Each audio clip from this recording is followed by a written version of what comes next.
last video we made foam and cardboard relief prints, and today we're going to print them on fabric. I'm going to take this thrifted shirt that's pretty plain and turn it into this! Let's go! We have a brayer. In this case I'm using 3 of them, but you only need 1. A scraper. This you can get at Canadian Tire. A lot of times you can get them at the dollar store. Sometimes they're metal. The small ones work great for mixing. This is optional. This is called a baron. So this is used to press, hand press, but with foam we can just use our hands.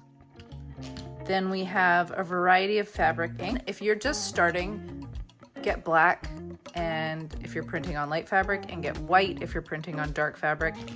You can get those at Opus Art Supplies. And then this is a piece of plexiglass, and this is what we are using to mix our inks. Then we have an item of clothing, preferably cotton or linen. And this is optional, is a piece of hardboard that I cut. You just need something. You could just use a piece of paper, anything that will absorb the excess ink. So it's important to have something in between your fabric.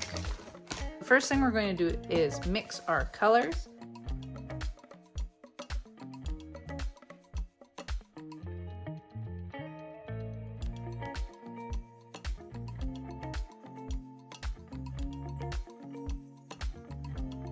Okay, now we have our inks. What we are going to do is just take a little bit of them and roll it out. And I'm going to put this here. So I think what I will do is print 1 color at a time. And I'm going to move this over here. So when you're printing on fabric, you want the ink to be quite thick. Okay, the way that I describe it, when you're printing on fabric, you want it to sound like a big Velcro, like that. And when you're printing on paper, you want it to sound like a really thin piece of, a small piece of Velcro. And I will roll on here. So I'm going to roll this up onto here. And you don't need a lot of pressure, because if you press down, if you're pressing down, you're gonna get ink where you don't want it.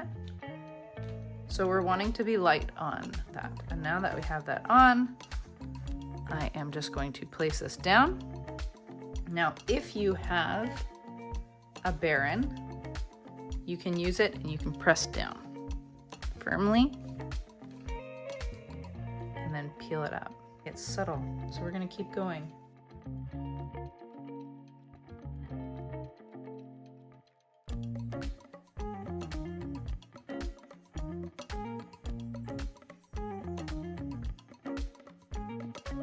You can see here, I got a little bit of ink there. I'm not gonna worry about it.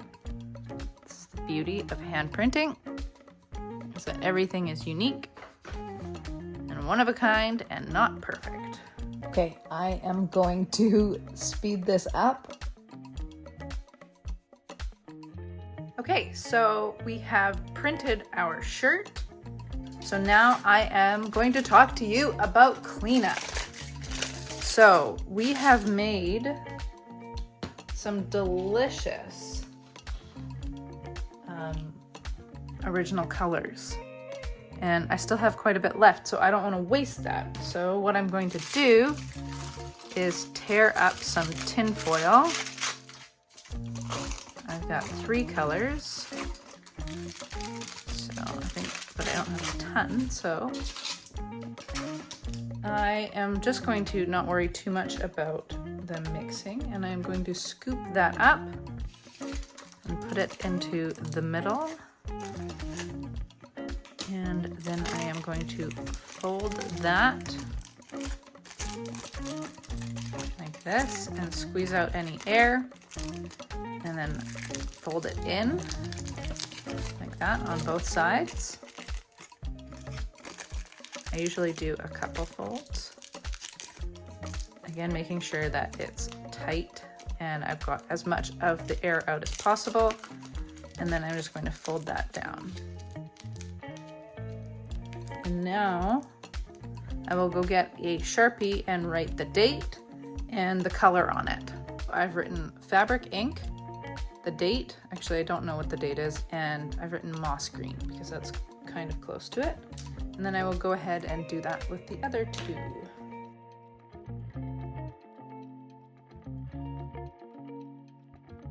You've got like a little project that you just need a little bit of ink. Now you've got these, so you can put those aside somewhere. I keep mine in a little bowl, and then if they at that point dry out, well then you toss them, but it's a way to preserve your ink, have less wastage. Okay, to clean up our brayers, we have a scrap piece of paper here, and we're just going to roll out the excess ink, and then we scrape off as much as we can. And then this ink, what's great about it, it is washable with soap and water. The only downside to printing with foam with fabric ink and not just an ink pad, stamp pad, is that you can't really wash them. So once you've used them and the ink dries, they're not going to work as well the next time because you've got a film of ink that's dried and cured on there.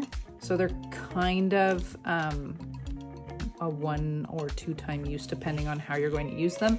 If you're just using them with ink pads, you can use them until you get bored of them. With this, you would decide what you're printing and then once you're done, dispose of them. If you're ever worried about getting dirty hands, I recommend wearing gloves, like latex or non-latex. What are they, nitrile gloves?